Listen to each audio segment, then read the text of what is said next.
I will discuss on another theory that is important in the molecular bonding, which is the molecular orbital theory. Okay, previously in valence bond theory, the bonds that are formed result from the sharing of electron in overlapping orbital of different atoms which contain these two elements. Okay, first, the pure atomic orbitals overlap with each other to give you a hybridized atomic orbital. In molecular orbital theory, there are few things that we need to take into consideration. Okay, molecular orbital theory, or known as MOT, is the concept of combination of atomic orbitals on different atoms to form molecular orbital so that electrons in them belong to the molecule as a whole. Okay, so what are the differences between valence bond theory and molecular orbital theory?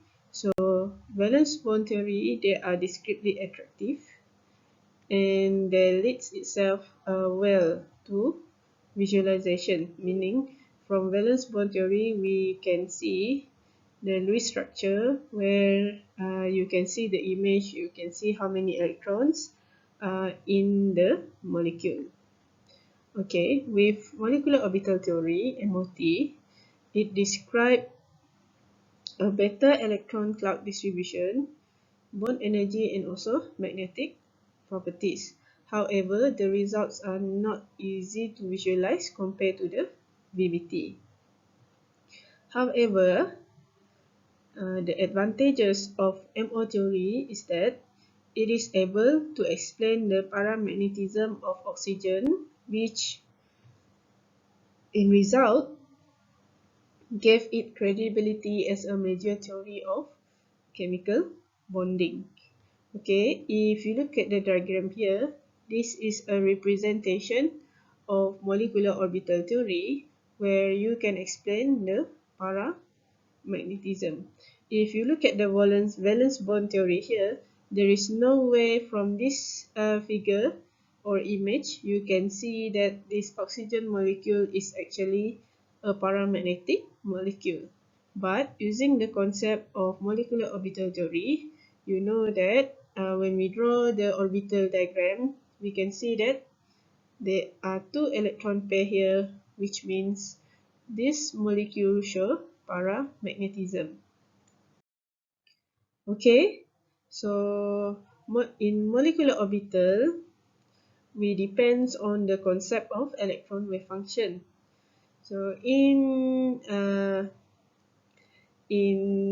molecular orbital, okay, we use quantum mechanics to describe the chemical bonding. Okay, if we look at the example here, this is a complete overlap. Okay, one of the electron wave is going up and then another electron wave is also going up. So when it overlap, it will give full constructive interference. Okay, let's say we have one wave go up and one wave go down, and we will get full destructive interference.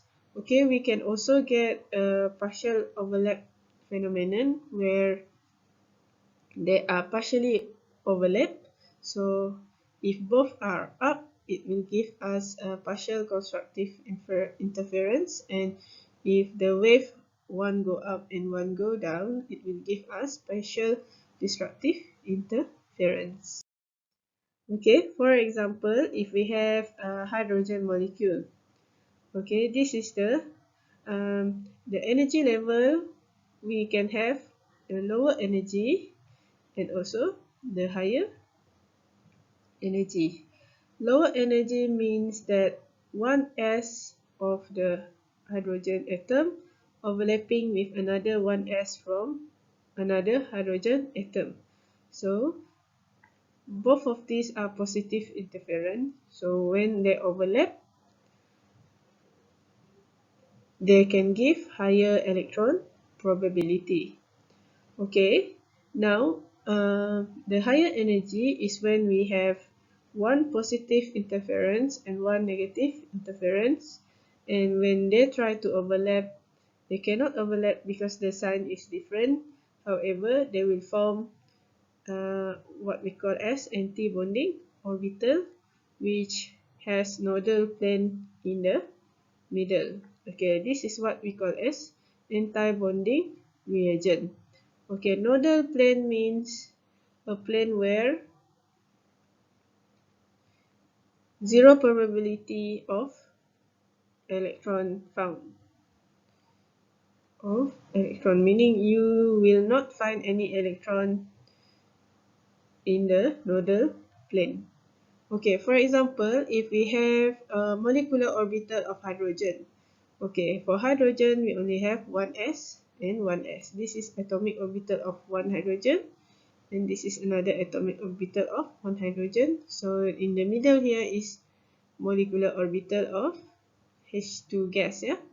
Okay, we have one electron here, one electron here, and then when they combine, two electrons will be at the molecular orbital. Okay, like this one. So in this case, we have two different regions. This is the first region, and this is the second region. This is what we call as bonding orbital, where there are electrons in there, and this is what we call as non-bonding, anti-bonding, not non-bonding, anti-bonding orbital. Okay, an anti-bonding orbital has higher energy compared to the bonding orbital. So this is lower energy. Okay, now when we talk about overlapping, we have different types of overlapping. Okay, the first one is the sigma overlap. Sigma overlap means you are going to form a single bond. Okay, this is overlapping of s orbital. So in phase overlap is when you have both of the electron here having the same sign. For example, plus and plus. So they result in bonding orbital, which is lower in energy. But there are also out of phase or overlapping, which you have a different sign, meaning this is the positive interference, this is the negative interference, so it will give us an anti-bonding orbital which is higher in energy. Okay, another overlapping is what we know as p orbital, also sigma overlap.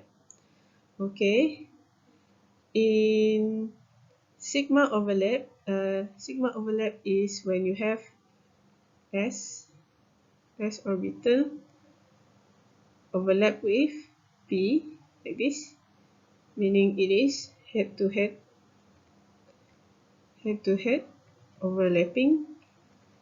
Also, when you have a p orbital overlap with another p orbital, which is head to head overlapping.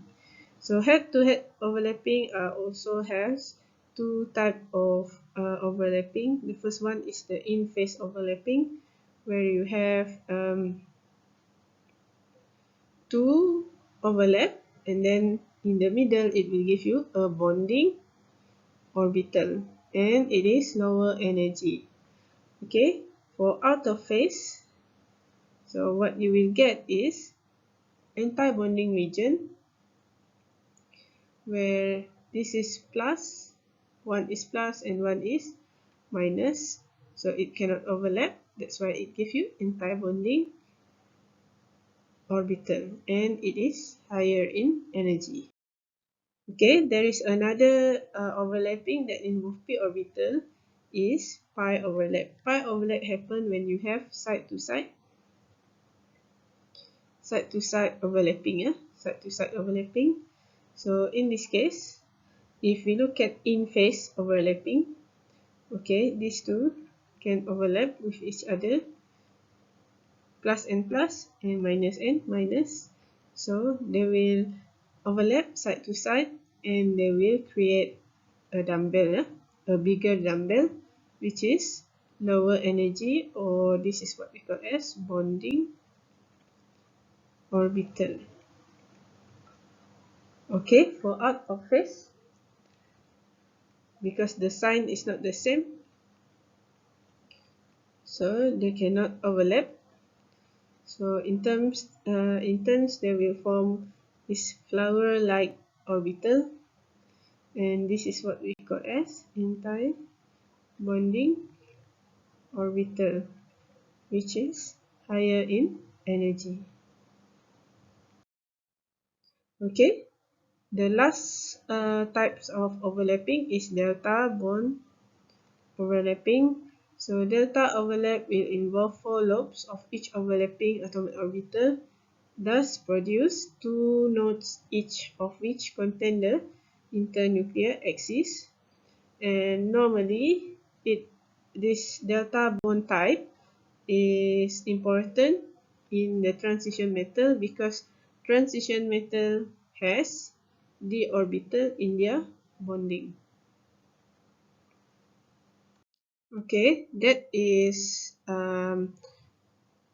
bonding and anti-bonding. So now we have another orbital which is non-bonding orbital.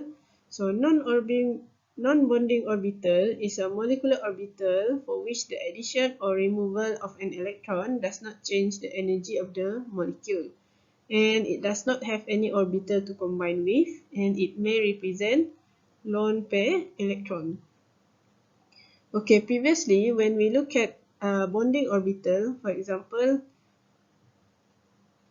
okay, this is pi bonding orbital. It is overlap because it has plus plus, minus minus, and if we have anti-bonding, it is like this, where we have plus minus, so they cannot overlap. So in the case of non-bonding orbital, they have